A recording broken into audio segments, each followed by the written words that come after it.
veld van die Vrystaat, onder donker wolke grys, staan 'n seun alleen, met 'n hart wat groter reis. Net 13 jaar oud, maar sy oë vol geloof. Jaapie Gryiling het gewys wat ware moed beteken. Jaapie Gryiling, klein maar sterk, 'n lig wat skyn deur oorlog se donker werk. Hy het gestaan waar vrees wou wen, met God en sy volk diep binne hom. Die vyand vra, druk hom teen die muur, maar hy hou vas aan waarheid, al brand die uur.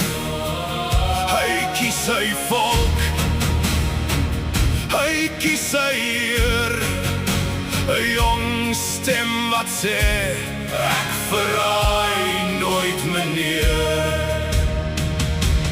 Jaapie Gryiling, klein maar sterk, 'n lig wat skyn deur oorlog se donker werk. Hy het gestaan waar vrees wou wen, met God en sy volk diep binne hom.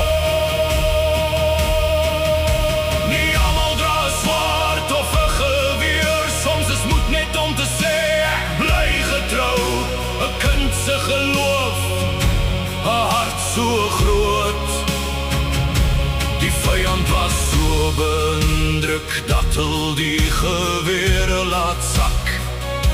Die vyand het Jaapie met 'n handdruk gegroet en die plaas verlaat. Jare later het die vyand nog met bewondering van die boereseun gepraat. Jaapie Gryiling, onthou sy naam, 'n jong held wat deur die jare saam. 13 jaar, maar 'n gees van staal, 'n klein seun met 'n groot verhaal.